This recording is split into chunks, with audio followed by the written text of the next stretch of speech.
Hello students, स्वागत है आप सभी लोगों का एक बार फिर साइंस क्लासेज क्यूस्ट फॉर एजुकेशन के YouTube channel science classes for you पर। स्टूडेंट्स, आज की क्लास शुरू करें, आज का वीडियो शुरू करें उससे पहले आप वीडियो को लाइक कर दीजिए, शेयर कर दीजिए और अगर अभी तक आपने हमारे चैनल को सब्सक्राइब नहीं किया है तो यार प्लीज जाकर के देखिए सब्सक्राइब किया है या नहीं किया है ना, और चैनल को सब्सक्राइब कर दीजिए। YouTube के जो टीचर होते हैं ना, उनकी गुरु दक्षिणा होती है सब्सक्राइब। तो प्लीज यार, गुरु दक्षिणा के बिना ज्ञान मिलने वाला नहीं है। YouTube से और हमारे वीडियो से, हमारे चैनल से कुछ सीखने को मिल रहा है तो आप चैनल को सब्सक्राइब जरूर कर दीजिए। और निश्चित तौर पर इस बात का तो मैं वादा करता ही हूं कि हम टॉपिक कोई सा भी पढ़ रहे हो, जैसे आज हम निषेचन पढ़ रहे हैं, आप निषेचन को पहले से जानते हैं, आपने निषेचन पहले से पढ़ा है, लेकिन अगर इस वीडियो को देखने के बाद आप निषेचन के बारे में कोई भी नई बात नहीं सीखते हैं, अब वीडियो लंबा हो या छोटा हो इस बात को इग्नोर मारना, क्योंकि नई चीजें सीखने में समय लगता है। तो अगर आज आप निषेचन के बारे में कोई भी नई चीज नहीं सीखते हैं तो बिल्कुल जो सब्सक्राइब किया है ना, उसको वापस अनसब्सक्राइब कर देना। चलिए तो फिर अब समय की चिंता नहीं करना है और निषेचन को सीखना है। निषेचन क्या होता है? तो आपके दिमाग में एक बात आ रही होगी कि सर इतना टफ टॉपिक तो नहीं है जितना आप बोल रहे हो, सीधी सीधी तो बात है कि अगुणित नरयुग्मक और अगुणित मादा युग्मक के संलयन की प्रक्रिया को निषेचन कहते हैं, है ना। अगुणित नरयुग्मक और अगुणित मादा युग्मक के संलयन की प्रक्रिया को निषेचन कहते हैं ना। ये देखिए यहां लिख देते हैं बात को, ठीक है। तो ये लिख दिया आपके सामने, अगुणित नरयुग्मक और अगुणित मादा युग्मक के संलयन की प्रक्रिया निषेचन है। बिल्कुल आप कह रहे हो सही है, हाँ मैं भी कह रहा हूं सही है कि अगुणित नरयुग्मक और अगुणित मादा युग्मक का संलयन क्या होता है? निषेचन होता है। लेकिन अब क्या स्टूडेंट्स की जब थ्योरी हम लिख रहे होते हैं ना, तो इस परिभाषा को हम और स्पष्ट कर देते हैं कि अगुणित नरयुग्मक और अगुणित मादा युग्मक के संलयन के फलस्वरूप द्विगुणित युग्मनज के निर्माण की प्रक्रिया, वहां तक बात करते हैं। द्विगुणित युग्मनज भी बनता है इनके संलयन से, तो वो निर्माण की प्रक्रिया क्या है? निषेचन है। वो निर्माण की प्रक्रिया क्या है? निषेचन है। द्विगुणित युग्मनज बनेगा तब यह निषेचन है। तो सर स्वाभाविक बात है ना, अगुणित नरयुग्मक और अगुणित मादा युग्मक मिलेगा तो द्विगुणित युग्मनज भी बनेगा। हाँ बिल्कुल बनेगा।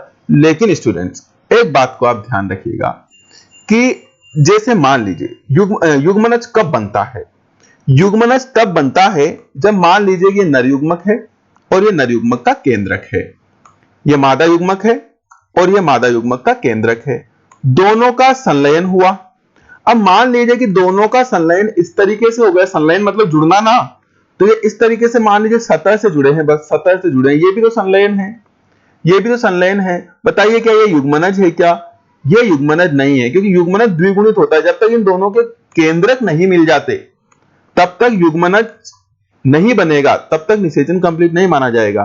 तो इनका संलयन, केवल मैं बोल रहा हूं कि अगुणित नरयुग्मक और अगुणित मादा युग्मक का संलयन निषेचन है, तो कंडीशन ये भी हो सकती है, जरूरी थोड़ी है केंद्रक भी मिल ही जाए, ये युग्मक मिल जाए तो ये जरूरी थोड़ी है कि केंद्रक भी मिल ही जाए, यानी ये निषेचन हो भी सकता है, नहीं भी हो सकता है। तो ये कंडीशन है और ये कंडीशन निषेचन नहीं है। जो ऑप्शन में हमने दिया है तो ये कंडीशन तो निषेचन नहीं है ना। हाँ, अब दूसरा ऑप्शन देखिए, आपके इसी के समानांतर आपको दूसरा ऑप्शन दे दिया जाता है। चलो दूसरे ऑप्शन को भी लिख लेते हैं, ठीक है ना स्टूडेंट्स। तो ये दूसरा ऑप्शन भी हमने यहां पर लिख दिया कि अगुणित नरयुग्मक और अगुणित मादा युग्मक का प्राक केंद्रक, अगुणित नरयुग्मक का प्राक केंद्रक और अगुणित मादा युग्मक का प्राक केंद्रक का संलयन निषेचन है। तो भाई अब दोनों में से कौन सी सही है? फिर पहली वाली को भूल जाओ आप, ऐसा नहीं कि दोनों ही सही है, नहीं, फिर पहली वाली को भूल जाओ क्योंकि इस पर ये भारी पड़ रही है। क्योंकि नरयुग्मक और मादा युग्मक के संलयन से युग्मनज बने ही सही, ऐसा जरूरी नहीं है। हाँ, प्राक केंद्रक का संलयन होगा तो फिर तो युग्मनज बनेगा, निश्चित तौर पर बनेगा। तो आप ऐसा नहीं है कि दोनों ही सही कर दें, नीचे ऑप्शन में दे दे दोनों ही और फिर कहते दोनों कोई नहीं, है ना। मान लो तीसरा ऑप्शन दे दिया दोनों और चौथा ऑप्शन दे दिया कोई नहीं, तो आप कहोगे यार दोनों ही तो है। नहीं, दोनों नहीं है, क्योंकि यहां पर दो परिभाषाएं दी है। इसमें युग्मनज बन भी सकता है, नहीं भी बन सकता है, लेकिन इसमें 100% युग्मनज बनेगा ही सही, क्योंकि केंद्रकों का संलयन हो रहा है। तो दोनों में से दूसरे नंबर की सही है, दोनों ही सही नहीं है, तो आपका ऑप्शन 2 होगा। दोनों सही नहीं होगा, कोई नहीं, वो भी गलत है, आपका ऑप्शन होगा 2। ठीक है, तो इस प्रकार देखो यहां चित्र में समझते हैं, ये दोनों का केंद्रक संलयित हो गया, इस बार दोनों का केंद्रक संलयित हो गया तो द्विगुणित युग्मनज बन गया। तो हाँ बिल्कुल ये निषेचन है, ये परिभाषा ज्यादा सही है। लेकिन स्टूडेंट्स अभी कहां निषेचन क्लियर हो रहा है, देखो निषेचन कितना घुमाता है परीक्षा में। मान लीजिए तीसरा ऑप्शन आपका आ गया, परिभाषा में तो दिक्कत नहीं है, परिभाषा में तो कोई सी भी चल जाएगी, लेकिन ऑब्जेक्टिव टाइप्स के क्वेश्चन नंबर कटवा देते हैं यहां पर। और स्टूडेंट्स क्योंकि आपको आगे तो अब ऑब्जेक्टिव टाइप ही प्रश्न देने हैं, लास्ट 12th के बाद जब भी कोई कंपटीशन में बैठ रहे हो तो आपको objective type of question solve करने रहते हैं, मल्टीपल चॉइस क्वेश्चन है ना। तो निश्चित तौर पर आपको इस प्रकार से भी थोड़ा थोड़ा पढ़ना पड़ेगा, जहां पर कंफ्यूजन वाली बातें होगी हम ऑब्जेक्टिव टाइप में आपको सॉल्व करवाएंगे। अब देखिए तीसरा ऑप्शन क्या दे दिया, तीसरे ऑप्शन को भी हम यहां लिखते हैं, ठीक है ना। ये है तीसरा ऑप्शन कि एक ही जाति के अगुणित, है ना, एन फॉर अगुणित नरयुग्मक, और एक ही जाति के अगुणित मादा युग्मक के संलयन की प्रक्रिया निषेचन है। और मान लीजिए चौथा भी लिख देते हैं हम, चौथा ऑप्शन भी लिख देते हैं, चौथा ऑप्शन है सभी, चौथा ऑप्शन है सभी। तो अब आप कमेंट करके बताइए जरा आप कौन सा ऑप्शन का चयन करेंगे, बताइए फटाफट कमेंट करके आप कौन से ऑप्शन का चयन करेंगे, 1 2 3 या 4, फटाफट कमेंट करो, फटाफट कमेंट करो, मैं लाइव चैट पे देखूंगा, फटाफट कमेंट करो 1 2 3 या 4, है ना। तो यहां पर बच्चे क्या हो जाते हैं, यहां पर बच्चे कंफ्यूज हो जाते हैं। चलो पहले में हो ना, कुछ तो सभी कर देंगे, जिसको पहला भी सही लग रहा है तो सभी कर देंगे कि यार सभी। कुछ कहेंगे कि नहीं यार केवल अगुणित नरयुग्मक और अगुणित मादा युग्मक का संलयन थोड़ी ना निषेचन है, प्राक केंद्रक तब तक नहीं मिलेगा तब तक निषेचन नहीं होगा। तो कुछ बच्चे यहाँ पे तीसरे और दूसरे में दूसरे को वरीयता देकर दूसरा सही कर देंगे, कुछ तीसरा और कुछ 4 ही सही कर देंगे, मिले जुले आंसर यहां पर आते हैं। लेकिन स्टूडेंट ध्यान दें कि पहला तो सिरे से ही गलत कर दीजिए, क्योंकि पहले पे तो दूसरी परिभाषा ज्यादा परफेक्ट है, लेकिन पहले अब दूसरे और तीसरे में ज्यादा कंफ्यूज है कि यहाँ प्राक केंद्रक का संलयन कह रहा है, जबकि यहाँ युग्मक ही संलयित हो रहे हैं। तो युग्मकों के संलयन पर युग्मनज बन भी जाए नहीं भी बने, जबकि यहाँ पर युग्मनज अवश्यम भावी है। लेकिन यहाँ एक ही जाति का लफड़ा पड़ गया, एक ही जाति का, तो इसका मतलब ये समझा जाएगा कि यार ये अलग अलग जाति के हो सकते हैं। अब बताइए अलग अलग जाति के अगर हैं तो फिर यहाँ युग्मनज होगा क्या। मान लीजिए मेंढक का शुक्राणु है और मछली का अंडाणु है, बताओ युग्मनज बनेगा, निषेचन होगा क्या, हो ही नहीं सकता। लेकिन यहां पर उसने कंफर्म कर दिया कि एक ही जाति का युग्मक है, नरयुग्मक है, और एक ही जाति का मादा युग्मक है। तो ज्यादा युग्मनज बनने की संभावना कहां है, तीसरे ऑप्शन में ज्यादा है, क्योंकि एक ही जाति के। तो सबसे ज्यादा अच्छा ऑप्शन इसमें कौन है, तीसरा है। तो हमारा आंसर भी क्या रहेगा, यहां पर हमारा आंसर भी तीसरा रहेगा। आगे बात समझ में, हमारा आंसर थर्ड रहेगा, सभी नहीं रहेगा, सभी गलत है, क्योंकि एक ही जाति कह दिया उसने। अब मान लीजिए चौथा ऑप्शन सभी नहीं है, देखो कितना लफड़ा है, चौथा ऑप्शन सभी नहीं है, चौथा ऑप्शन उसने दे दिया ये, चौथा ऑप्शन उसने दे दिया आपको ये दे दिया, ये आपका चौथा ऑप्शन हो गया। एक ही जाति के अगुणित नरयुग्मक, है ना, एन फॉर अगुणित, और एक ही जाति के अगुणित मादा युग्मक के प्राक केंद्रक का संलयन निषेचन है। तो बताइए चौथी में से चारों परिभाषाओं में से आप क्या ऑप्शन दोगे, अब बिल्कुल सही करेक्ट दोगे, क्योंकि आपके निषेचन बिल्कुल ठीक तरीके से समझ में आ चुका है। क्या आपका आंसर होगा, सर हमारा आंसर अब 4 होगा, क्योंकि बिल्कुल एग्जैक्ट 100% सही परिभाषा है, एक ही जाति के नरयुग्मक भी है और उसके प्राक केंद्रक का संलयन हो रहा है, तो 100% इसमें कुछ भी गड़बड़ नहीं होगी, अब ये निषेचन ही होगा, इससे युग्मनज बनेगा ही बनेगा। एक ही जाति के अगुणित नरयुग्मक और एक ही जाति के अगुणित मादा युग्मक का प्राक केंद्रक का संलयन क्या होगा, निषेचन होगा, क्योंकि जब इनका संलयन होगा, ये भी एक ही जाति का, ये भी एक ही जाति का, प्राक केंद्रक का संलयन हो रहा है, तो बिल्कुल निश्चय ही क्या बनना है, युग्मनज बनना है, तो ये निषेचन ही है। तो सबसे बेस्ट 4 ऑप्शन आगे, सबसे बेस्ट चौथा ऑप्शन रहेगा। तो इस प्रकार से निषेचन की परिभाषाएं कंफ्यूजन कर देती है, लिखने में हम कोई सी भी लिख देंगे, थ्योरी में चल जाएगी, क्योंकि युग्मनज का निर्माण की प्रक्रिया जो है वो पूरा लिखेंगे, स्पष्ट करेंगे, तो निषेचन में हमें नंबर मिल जाएगा। लेकिन ऑब्जेक्टिव में आप कंफ्यूज हो जाओगे, तो निश्चित तौर पर मैं समझ सकता हूं कि अभी आपको निषेचन की परिभाषा में कोई कंफ्यूजन नहीं बचा होगा। ठीक है, तो ये है निषेचन। अब बात कर लेते हैं नोट्स की, इसको हटा देता हूं स्टूडेंट्स, और एक बार फिर से कहना चाहूंगा कि यार प्लीज राइटिंग पर ध्यान मत देना, क्योंकि मैं बोल भी रहा हूं साथ का साथ, और चूंकि ये थोड़ा लिखने में भी राइटिंग पैड पर राइटिंग आती नहीं है, इसका नाम राइटिंग पैड है लेकिन राइटिंग आती नहीं है ठीक से, है ना। तो कर रहे हैं प्रैक्टिस, आ जाएगी धीरे धीरे, तो थोड़ा ध्यान रखना, राइटिंग को इग्नोर मारना, तो कुछ समय के लिए बहुत जल्दी समस्या का समाधान कर दिया जाएगा। चलिए नोट्स की बातें करते हैं। नोट्स में क्या लिखोगे आप, इसको इरेज करते थे सबको, और सीधा आते हैं नोट्स पर। ये लीजिए सबसे बेस्ट परिभाषा, आप ऐसे भी लिख सकते हो कि एक ही जाति के अगुणित नर युग्मक नर व मादा युग्मकों के संलयन से, अब यहीं पर रोक देता ना संलयन से, तो निषेचन हो भी सकता था नहीं भी हो सकता था, लेकिन मैं पूरा बोल रहा हूं, के संलयन से द्विगुणित युग्मनज के निर्माण की प्रक्रिया, यानी द्विगुणित युग्मनज बन रहा है तो इसे हम कंसीडर कर लेंगे थ्योरी में कि हाँ यहां पर प्राक केंद्रकों का संलयन हुआ होगा।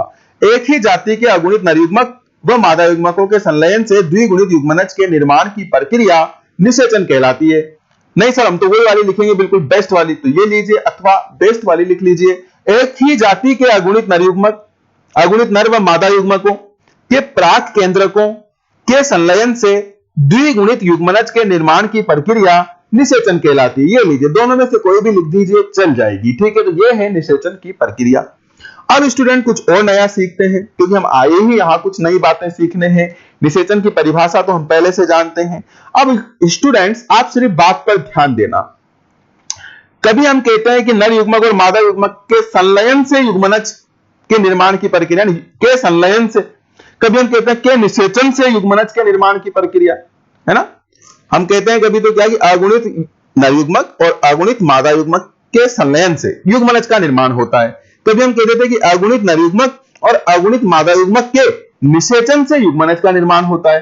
तो बताइए, आप तुरंत बताइए, ये युग्मक संलयन और निषेचन एक ही तथ्य, एक ही शब्द है या अलग अलग शब्द हैं? शब्द तो खैर अलग अलग है, लेकिन इनका मतलब एक ही होता है या अलग अलग होता है? तुरंत बताइए, एक ही होता है या अलग अलग? एक ही है तो एक लिखिए, अलग अलग होता है तो अलग अलग लिखिए, अलग लिख दीजिए, बस समझ जाऊंगा। बताइए फटाफट, युग्मक संलयन या निषेचन एक ही बात है या अलग अलग है? तुरंत बताइए। तो स्टूडेंट्स इस बात को आप यहां नोट लगा करके लिखिए, नोट लगा करके लिखिए कि युग्मक संलयन व निषेचन एक दूसरे के पूरक शब्द हैं, ना कि पर्याय या समानार्थी। पर्याय तो समझते हो ना, पर्याय है, पर्यायवाची नहीं पढ़ते कि अपन, जिसका अलग अलग नाम होता है लेकिन अर्थ एक ही होता है, अर्थ एक ही होता है। जैसे सूरज, सूर्य, रवि, तीन अलग अलग शब्द हैं, है ना। सूरज, सूर्य, रवि, भास्कर, चार अलग अलग शब्द हैं, लेकिन पर्याय तो इनका मीन्स तो एक ही होता है ना, मीनिंग एक ही होता है, तो वो पर्याय कहते हैं उनको, है ना। उनको क्या कहते हैं? पर्याय कहते हैं। जैसे मान लीजिए किसी का नाम युवराज है, किसी का नाम क्या है? युवराज, है ना, युवराज।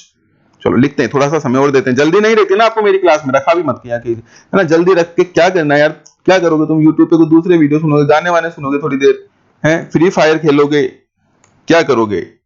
तो कोई ना, थोड़ा समय दे दीजिए, कुछ सीख कर ही जाओगे, है ना। 5-10 मिनट की क्लास हमारी औसत क्लासों से ज्यादा होती है ना। तो युवराज का पर्याय क्या होगा सर? युवराज का पर्याय तो राजकुमार होगा।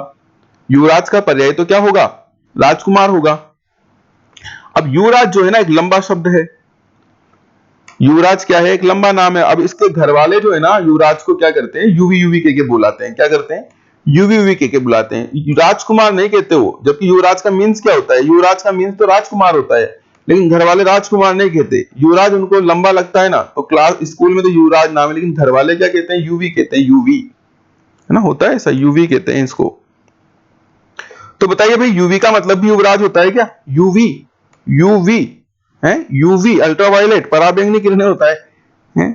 चलो थोड़ा बहुत तो मिल गया फिर भी, लेकिन युवराज और यूवी, है ना, युवराज और यूवी, तो यूवी तो बिल्कुल एक अलग शब्द है, युवराज एक अलग शब्द है जिसका पर्याय तो राजकुमार होता है। तो इसको घर वालों को राजकुमार कहना चाहिए था, लेकिन राजकुमार नहीं कहेंगे, और कोई कहेगा भी तो यूवी जाएगा भी नहीं। तो घर वाले जब इसको बुलाएंगे तो युवराज कहेंगे तो भी युवराज आ जाएगा, और यूवी कहेंगे ना तो भी बात समझ में आ जाएगी, युवराज को तो भी युवराज ही आएगा। तो यूवी जो है ना, यूवी, वो युवराज का पर्याय है, पर्याय है, सॉरी पर्याय क्या, पूरक है, सॉरी यार, है ना, गलत निकल गया, पूरक है।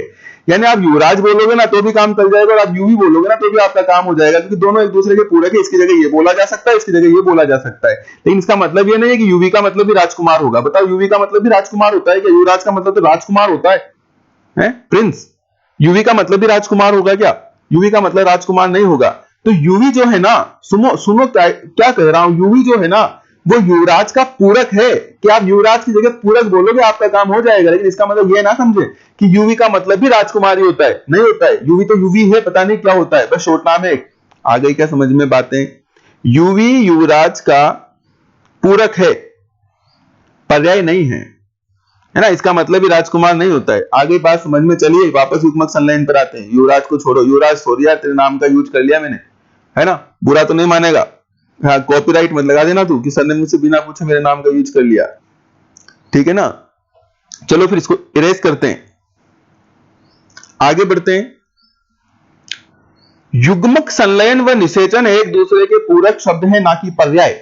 युग्मक संलयन में मैंने पहले भी बताया कि यहां पर युग्मक जब संलयित होता है तो बाहरी सतह से भी संलयित हो सकता है, उसमें युग्मनज नहीं बनेगा। जबकि निषेचन एक ऐसी प्रक्रिया जिसमें युग्मक संलयन के बाद युग्मक तो जुड़ गया सतह से, लेकिन युग्मक संलयन के बाद उसके केंद्रक भी जुड़ जाएंगे, और संलयन हो जाएगा, द्विगुणित युग्मनज बन जाएगा, वो चीज निषेचन कहलाएगी। तो निश्चित तौर पर युग्मक संलयन और निषेचन वास्तव में दो अलग अलग बातें हैं, दो अलग अलग तथ्य, दो अलग अलग फैक्ट हैं, लेकिन फिर भी हम बोलचाल की भाषा में निषेचन की जगह युग्मक संलयन और युग्मक संलयन की जगह निषेचन लिख देते हैं। इनको एक दूसरे का पूरक मान लेते हैं, लेकिन ये एक दूसरे के पूरक हैं, एक दूसरे के पर्याय नहीं है। दोनों का मतलब अलग अलग होता है। लिख लीजिए, चलो अलग अलग। ये देखिए युग्मक संलयन, ऐसा ही लिखना आप नोट्स में।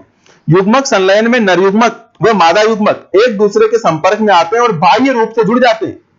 इनके प्राक केंद्रक परस्पर संलयित नहीं होते हैं, प्राक केंद्रक नहीं संलयित होते हैं, तो फिर युग्मनज थोड़ी ना बनेगा। तो ये घटना युग्मक संलयन है। लेकिन अब ये युग्मक संलयन हो गया, अब युग्मक संलयन के बाद जो आगे भी काम होगा, जो आगे बढ़ेगी ये घटना, तो क्या होगा? युग्मक संलयन के बाद नर युग्मक व मादा युग्मक के प्राक केंद्रक परस्पर संलयित हो जाते हैं, वो भी जुड़ गए, प्राक केंद्रक भी जुड़ गए। अब इसे निषेचन कहते हैं, यह घटना निषेचन है। इसके फलस्वरूप द्विगुणित युग्मनज का निर्माण होता है, जबकि इसके फलस्वरूप नहीं हो रहा था युग्मनज का निर्माण। आगे बात समझ में, युग्मक संलयन और निषेचन दो अलग अलग बातें हैं, लेकिन फिर भी हम दोनों शब्दों का प्रयोग एक दूसरे के लिए कर लेते हैं, क्योंकि ये एक दूसरे के पूरक शब्द हैं। लेकिन ध्यान रखना, मैं वही तो कह रहा हूं, पर्याय नहीं है, दोनों का मतलब सेम नहीं है, दोनों का मतलब अलग अलग है। इसमें युग्मनज नहीं बनेगा, इसमें युग्मनज बनेगा। क्लियर है क्या? ये है निषेचन, जो 17 मिनट की क्लास में कंप्लीट होता है, 2 मिनट की क्लास में कंप्लीट नहीं होता है। परिभाषा पढ़ लेने से थोड़ी ना बात है, बातों को समझना पड़ता है स्टूडेंट्स, और समझने के लिए समय देना पड़ता है। आशा करता हूं समझ में आया होगा, लेकिन समझ में आया होगा मैं ये नहीं पूछ रहा हूं, मैं आपसे पूछ रहा हूं क्या अभी तक की क्लास में आपने कोई नई बात सीखी क्या? अगर आपको सारी बातें पहले से पता थी तो कोई बात नहीं, आपका जो 17 मिनट का समय मैंने लिया मुझे उसका खेद है। लेकिन अगर आपने कोई भी एक नई बात सीखी है तो आप यस लिखकर बताइए, मुझे खुशी होगी कि जो मैंने कहा था कि आप नई बात सीखोगे, आप नई बात सीखे हो। अगर सीखे हो तो यस लिखिए, नहीं सीखे हो तो नो लिख दीजिए। लिखिए फटाफट, इंतजार कर रहा हूं। आप अब तक निषेचन की परिभाषा में कोई नई बात सीखे हो क्या? यस या नो?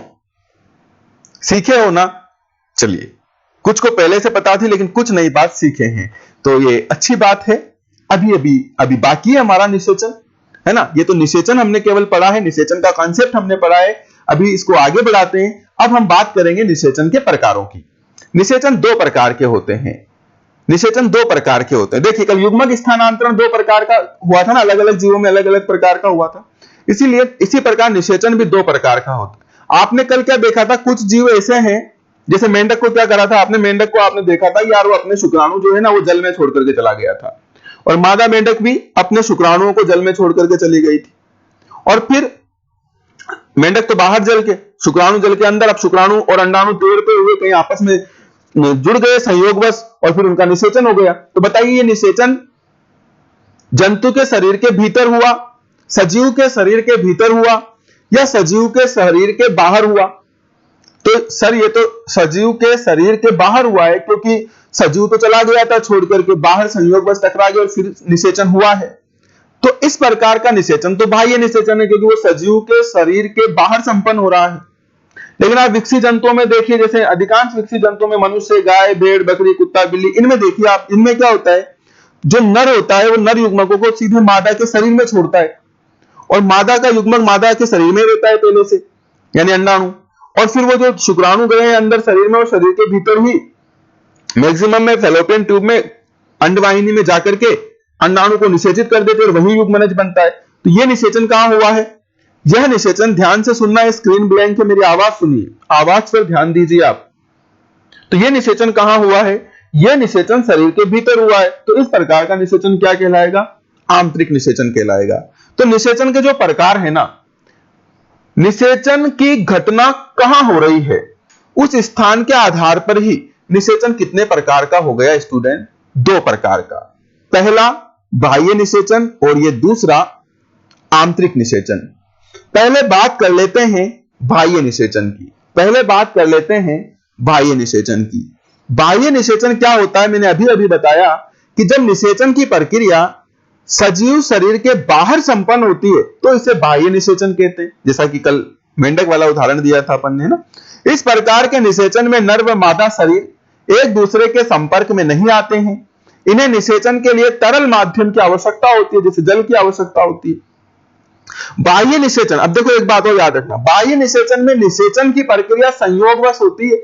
जरूरी नहीं है कि जो शुक्राणु छोड़े हैं, मान लीजिए 100 शुक्राणु 100 स्पर्म जो है जल में छोड़े, तो जरूरी नहीं है कि 100 स्पर्म जाकर के 100 अंडाणुओं को फर्टिलाइज कर ही दे। हो सकता है अधिकांश इसमें से नष्ट हो जाए, एक आध संयोगवश टकरा जाए तो उसका कहीं निषेचन हो जाए, या हो सकता है 100 के 100 ही नष्ट हो जाए, संयोगवश है, निश्चित नहीं है। तो बाह्य निषेचन में निषेचन की प्रक्रिया संयोगवश होती है, अतः नर व मादा युग्मक अधिक संख्या में निर्मित होते हैं। तो ज्यादा से ज्यादा लाखों करोड़ों की संख्या में नर मादा युग्मक बनाए जाते हैं, क्योंकि नष्ट होने की संभावना ज्यादा है। तो यहां ध्यान रखना, बाह्य निषेचन में नर युग्मक भी ज्यादा संख्या में बनेंगे और मादा युग्मक भी ज्यादा संख्या में बनेंगे। नर युग्मक भी ज्यादा संख्या में, मादा युग्मक भी ज्यादा संख्या में। कौन से निषेचन में? बाह्य निषेचन में। किन में होगा? तो उदाहरण लिख लीजिए, मेंढक में होगा, कुछ मछलियों में हो सकता है, शैवाल ब्रायोफाइटा निम्न श्रेणी के पादपों में हो सकता है बाह्य निषेचन। ठीक है, एक नोट जरूर लगाना, जो मैंने कल भी आपको बताया था, कल की क्लास में भी मैंने आपको बताया था कि बाह्य निषेचन शरीर से बाहर तरल माध्यम में संपन्न होता है, अतः इनकी संतानें भी बाह्य माध्यम में ही डेवलप होती है, परिवर्धित होती है। इस प्रकार के जीवों में पैतृक संरक्षण का अभाव होता है, पेरेंटल केयर नहीं होती है इनके अंदर, तथा वयस्क होने तक इनका जीवन जोखिम पूर्ण होता है, क्योंकि जो शिकारी जंतु होते हैं वो इनको खा जाते हैं। तो संख्या तो बहुत ज्यादा है, लाखों करोड़ों में बनते हैं, लेकिन सारे जीवित नहीं होते। सब सपोज करिए मेंढक 1 लाख स्पर्म छोड़ता है तालाब के अंदर, और 1 लाख स्पर्म ही 1 लाख अंडाणुओं को फर्टिलाइज कर देते, तो 1 लाख मेंढक हो जाते, तो मनुष्य कहां रहता? तो 1 लाख ही डेवलप नहीं होते, क्योंकि इनमें पेरेंटल केयर नहीं होता ना। मेंढक को छोड़ करके चला गया शुक्राणु अंडाणु, अब उनसे जो लार्वा बने, उन लार्वा को मछलियां वगैरह खा जाएगी, कोई दूसरे शिकारी जंतु खा जाएंगे, कोई मुश्किल से 2-4 उनमें से जीवित रहेंगे, वो अपनी संख्या को आगे बढ़ाएंगे। तो इस प्रकार से एक नेचर का एक सिस्टम ये भी है कि नेचर जो है ना कंट्रोल करके रखती है, संतुलन बना करके रखती है।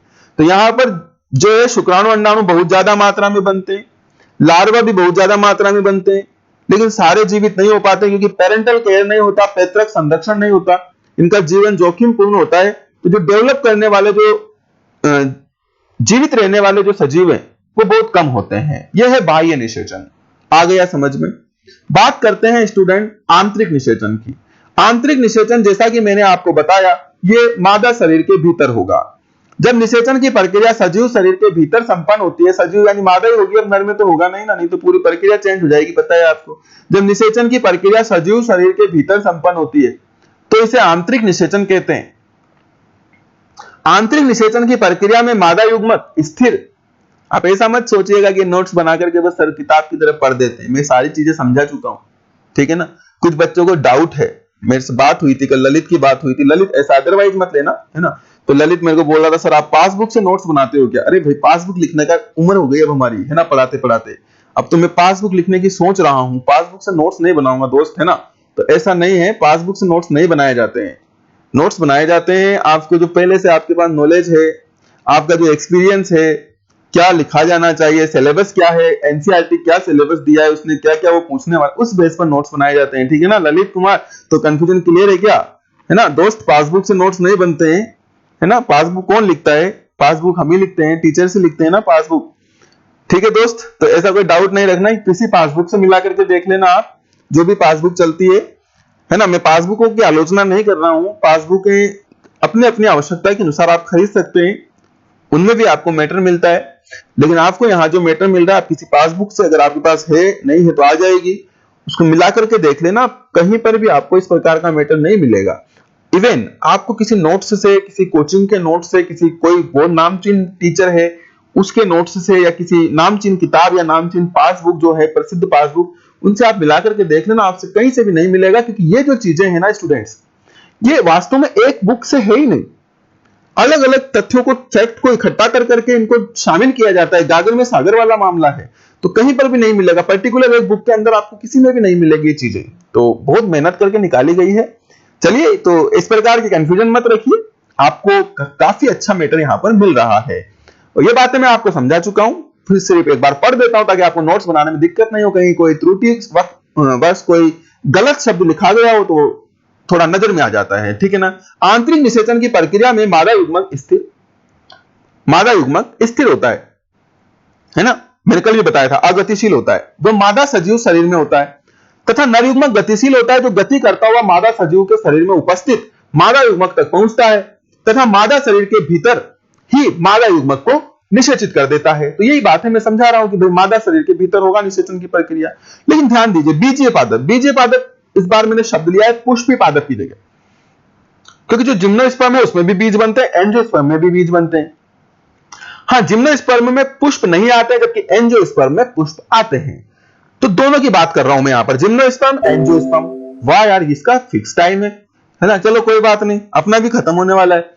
बीजीय पादप यानी जिम्नोस्पर्म और एंजियोस्पर्म, शैवाल, ब्रायोफाइटा, टेरिडोफाइटा नहीं आएंगे इसमें, उनमें बाह्य निषेचन होगा, क्योंकि उसमें जल में होता है निषेचन की प्रक्रिया, शरीर से बाहर होती है। लेकिन जो जिम्नोस्पर्म और एंजियोस्पर्म है, इन पादपों में नर युग्मक स्थिर होता है। अब देखिए, एक नई बात सीखने को मिल रही है, यहां पर नर युग्मक भी स्थिर है, यानी जो परागकण बन रहा है वो भी स्थिर है, तथा पराग नलिका के माध्यम से मादा युग्मक तक पहुंचता है तथा मादा युग्मक को निषेचित करता है। तो इस बात को भी आपको ध्यान में रखना, लेकिन निषेचन मादा शरीर के भीतर ही होगा, यह बात ध्यान रखनी। तो यह है आंतरिक निषेचन। ये देखिए, जाते जाते एक बात ये भी समझ लीजिए, जैसे वहां पर संयोग पर डिपेंड कर रहा था, यहां संयोग पर डिपेंड नहीं है। यहां पर एक निश्चित दिशा में प्रक्रिया होगी, निश्चित दिशा में।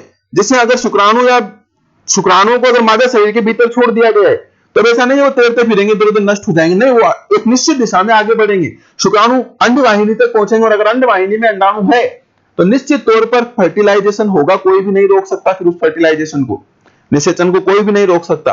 तो आंतरिक निषेचन संयोग पर निर्भर नहीं करता, यह एक निश्चित दिशा में होने वाली प्रक्रिया है।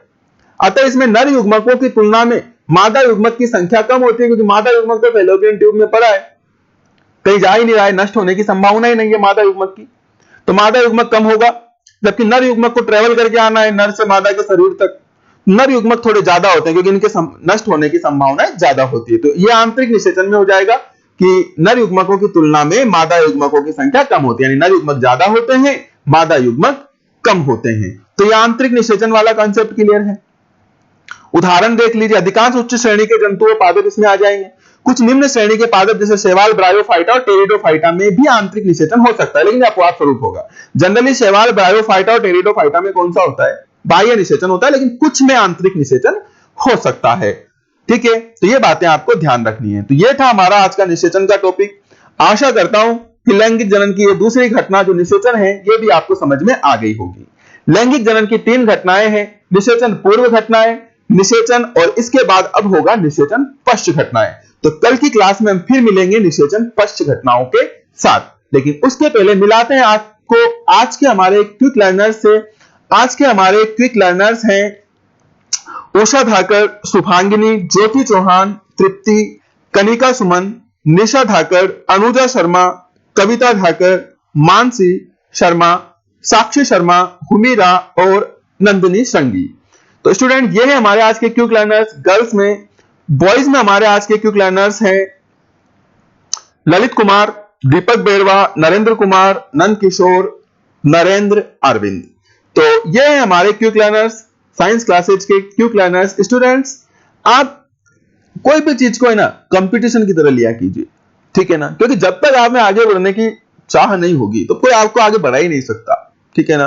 तो हर चीज को कंपटीशन लीजिए, आप इसको भी लीजिए। इस स्क्रीन पर नाम लिखा होना बहुत बड़ी बात होती है। हम क्लास में होते हैं ना, क्लास में पढ़ाते होते हैं ऑफलाइन क्लास में, तो हम बोर्ड पे किसी बच्चे का नाम लिख देते हैं।